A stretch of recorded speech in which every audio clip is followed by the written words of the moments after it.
Hello and welcome. I'm Rick Lowett with news from Taiwan and around the world, in case you missed it. Taiwan is known as one of the most LGBTQ friendly places in Asia and made headlines when it legalized same-sex marriage in 2019. But the law did not apply to everybody. Same-sex couples from different countries were excluded. James Chater explains how this unfair situation was eventually changed. This is the administrative order that brought joy to same-sex couples across Taiwan. The document Taiwan's Interior Ministry issued on Thursday night means same-sex partners from different countries can marry in Taiwan, regardless of where they are from. For now, China is the only exception. It's a landmark move.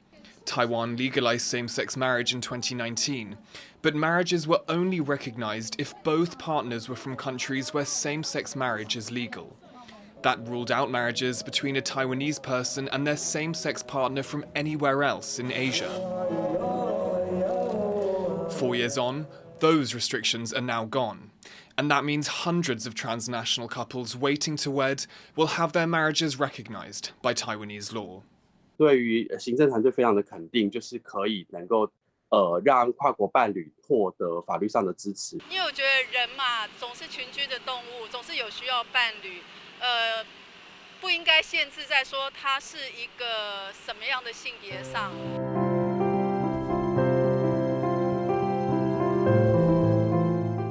For Isiburo and In Jian, who live in Taiwan's southern county of Pingdong, it's a poignant day. In July last year, they became the first Taiwanese-Japanese same-sex couple to have their marriage registered in Taiwan. But it took 3 court sessions and a special order from a Taipei court. Now, they're happy other transnational couples won't need to jump through as many hoops to make their marriage official. My family in Japan sent me a message this morning, and they said, "Oh, congratulations, Taiwan! It's really nice." Because of the news yesterday, more people can be happy, right?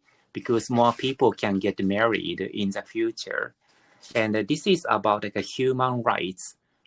We are all equal. So what do you hope this decision will do for advancing LGBTQ rights across the region? I really hope that this great news have a good influence on Japan, and Japan's society will change too in the future, near in the future. I think maybe other countries will think that Taiwan is keep emphasizing and trying to improve the situation of human rights.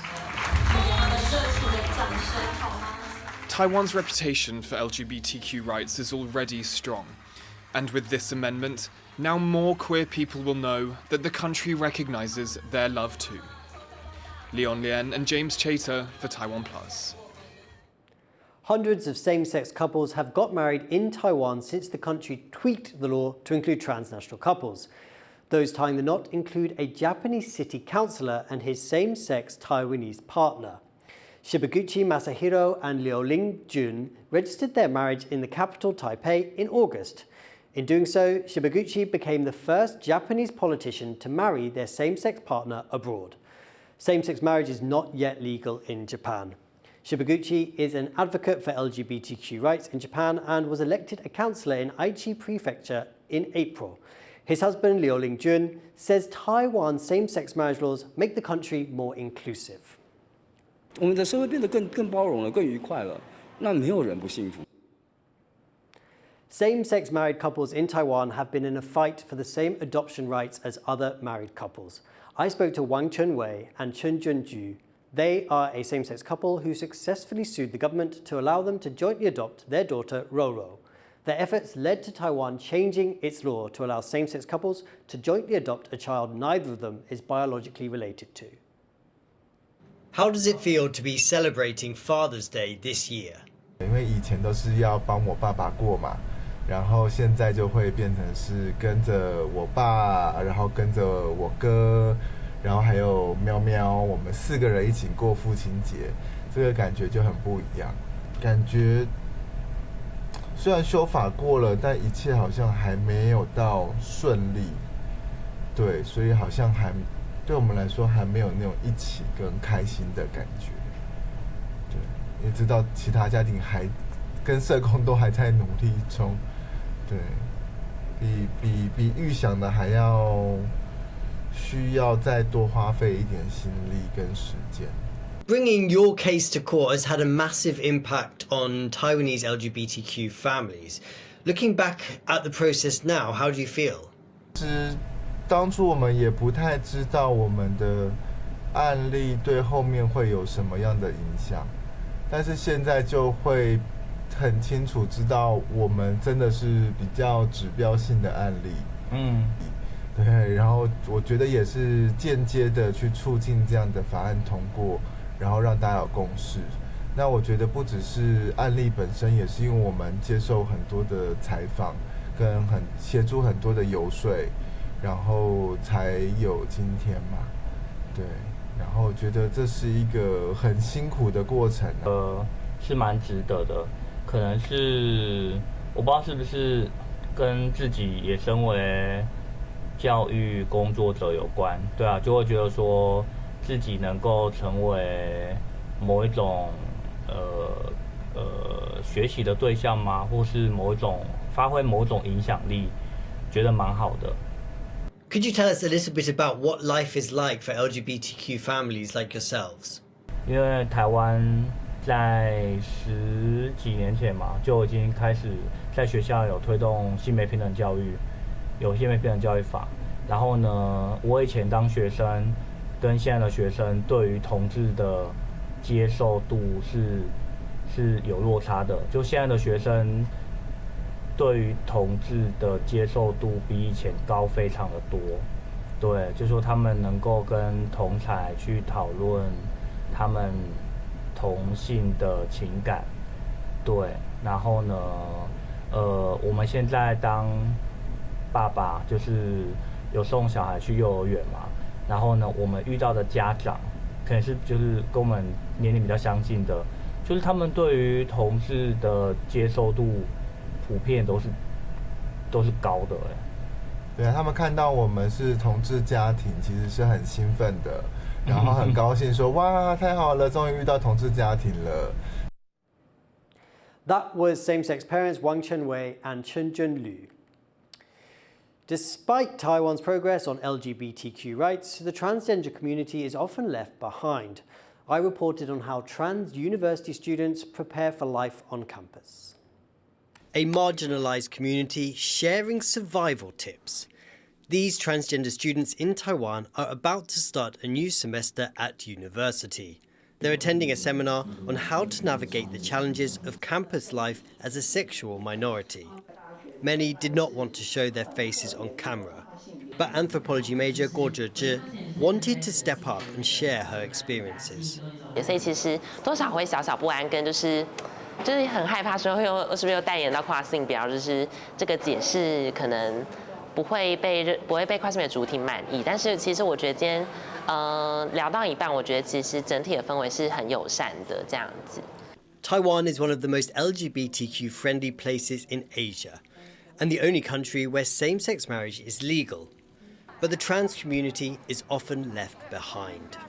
For nearly 20 years, Taiwan has taught gender and sexuality diversity in the country's schools. It's made Taiwan largely accepting of its LGBTQ population. But among them, transgender Taiwanese still face widespread stigma and discrimination. Half of transgender university students report unfriendly treatment on campus. Harassment because of gender or sexual identity is punishable under Taiwan law, but some traditional attitudes to gender and sexuality persist. 因为我刚提到性别平等教育法其实有相关规定，那教育部这边也有相关的做法，但是土法不足以自行嘛，还是需要有一些相关的推动的措施，去让这一些法能够深植人心啊。The fact that Taiwan also requires people to undergo gender reassignment surgery in order to change their gender on their official documents is a major hurdle for many trans Taiwanese. It means students that have not had such surgery face awkward questions when organising documents, using toilets and living in student dormitories. 非常多跨性别学生为了要住进符合自己性别认同的宿舍，他们其实要必须跟非常多的处室不断的出柜，然后不断的说明自己的状况。那这样子的过程，其实对他们来说是非常非常痛苦的。 Organisers say sessions like this are important to assure the trans community of the rights they have and how to assert them on campus. But it's also a crucial chance to build solidarity for a group that is often forced to the fringes. Other Asian countries have also been discussing the subject of same-sex marriage. Nepal is poised to become the second country in the region to allow it after a historic court ruling there. But the country's LGBTQ community has been left in limbo.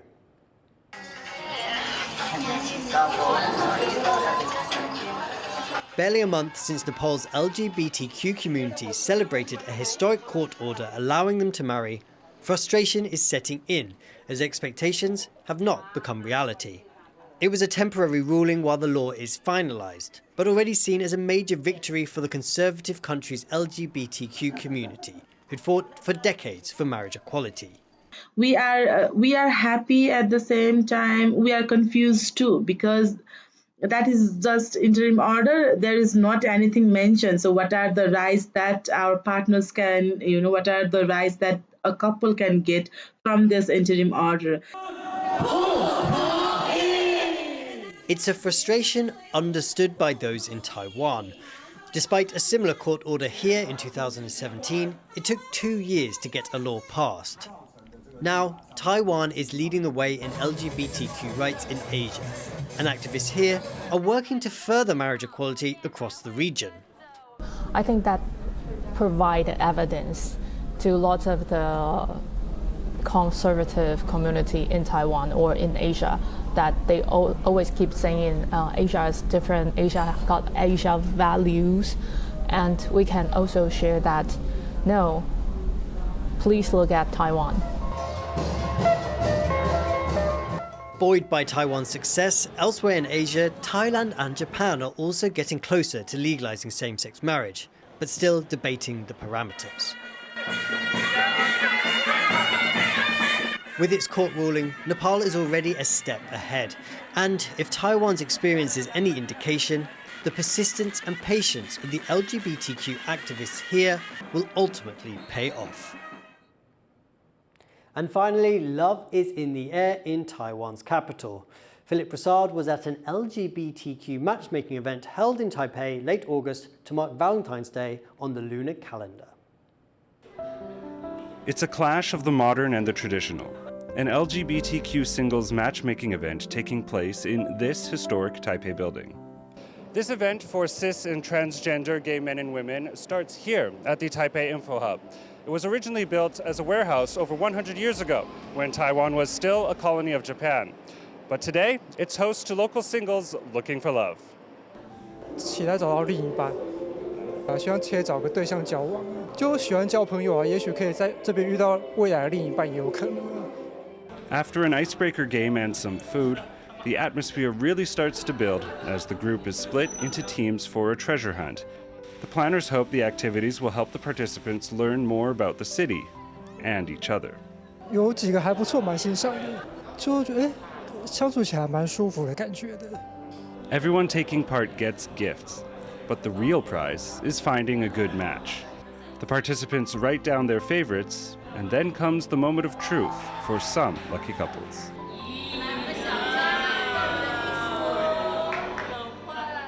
But there's no time to be nervous. Their first date starts now. Everyone makes their way to a city tour bus waiting nearby, and all the new matches sit together. Taipei's first ever sexually diverse matchmaking event is coming to a close. But the organizers hope that for some of the participants, the journey is only just beginning. Alex Chun and Philip Broussard for TaiwanPlus. Thank you for watching in case you missed it. We leave you with images of Pink Dot Singapore, the city-state's annual LGBTQ Pride celebration. I'm Rick Lowett, take care and we'll see you next time.